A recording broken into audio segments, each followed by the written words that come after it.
మనం సెలబ్రేషన్స్ చూస్తూ ఉన్నాం. తెలుగుదేశం కార్యకర్తలు శ్రేణులు సెలబ్రేషన్స్ చేసుకుంటున్నటువంటి సిచ్యువేషన్ మనకు కనిపిస్తోంది. యాక్చువల్గా మధ్యాహ్నానికి ఒక పూర్తి క్లారిటీ వచ్చే అవకాశం ఉన్నప్పటికీ ఇప్పటికే లీడ్ లో కొనసాగుతుండటంతో తెలుగుదేశం శ్రేణులంతా కూడా సంబరాలు చేసుకుంటున్నారు. విజయోత్సవాల్లో మునిగిపోయినటువంటి పరిస్థితి మనకు కనిపిస్తోంది. ఏపీలో మొత్తంగా 154 స్థానాల్లో కూటమి క్లియర్ మెజారిటీతో దూసుకుపోతోంది. ఎన్డీఏ కూటమి మ్యాజిక్ ఫిగర్ ను దాటేసింది. 121 స్థానాల్లో స్పష్టమైన ఆధిక్యంలో ఇప్పటివరకు కనిపించింది. కూటమి అభ్యర్థులు భారీ మెజార్టీ దిశగా దూసుకుపోతున్నటువంటి పరిస్థితి మనం చూస్తున్నాం. మంత్రులు, మాజీ మంత్రులు తొలి రౌండ్ నుంచే వెనుకబడినటువంటి పరిస్థితి మనం ఇప్పటివరకు చూసాం. రోజా కావచ్చు, బుగ్గన కావచ్చు, చెల్లిపోయిన అంబటి, కొడాలి నాని సైతం వెనుకంజలో ఉన్నటువంటి పరిస్థితి మనకు కనిపించింది. ఆయన కౌంటింగ్ సెంటర్ నుంచి వెనుతిరిగిపోయినటువంటి సిచ్యువేషన్ కూడా మనం చూసాం.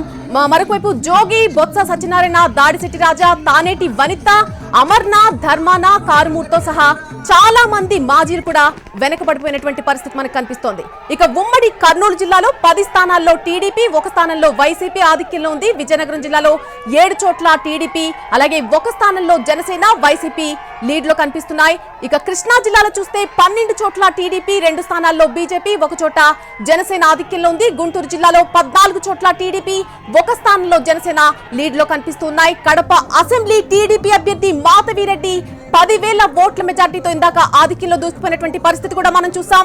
విజయవాడలోని 3 నియోజకవర్గాల్లో కూడా టీడీపీ లీడ్ లోనే కనిపిస్తోంది.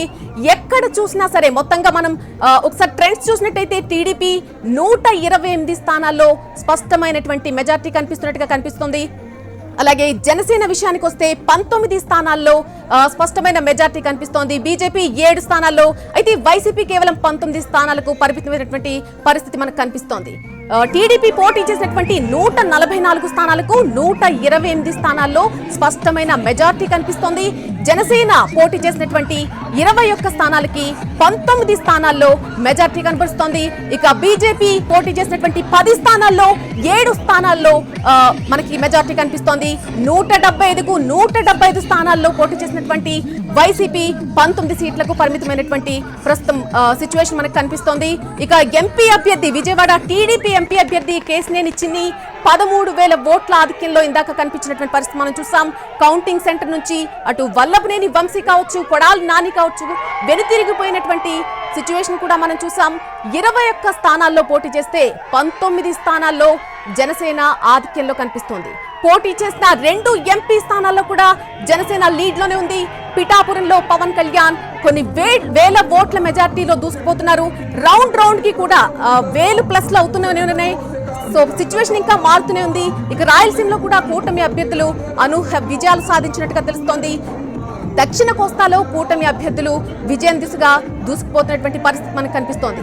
ఎక్కడ చూసినా సరే అటు ఉత్తరాంధ్ర కావచ్చు, ఇటు ఉమ్మడి గోదావరి జిల్లాలు కావచ్చు, గుంటూరు, కృష్ణా ఎక్కడ చూసినా సరే విజయ దుందుబి మోగించే అవకాశాలు ఎక్కువగా కనిపిస్తున్నాయి. కూటమి తరపు నుంచి మనం ఇప్పటికే చూస్తున్నాం, చాలా సెలబ్రేషన్స్ మోడ్ లో ఉన్నారు.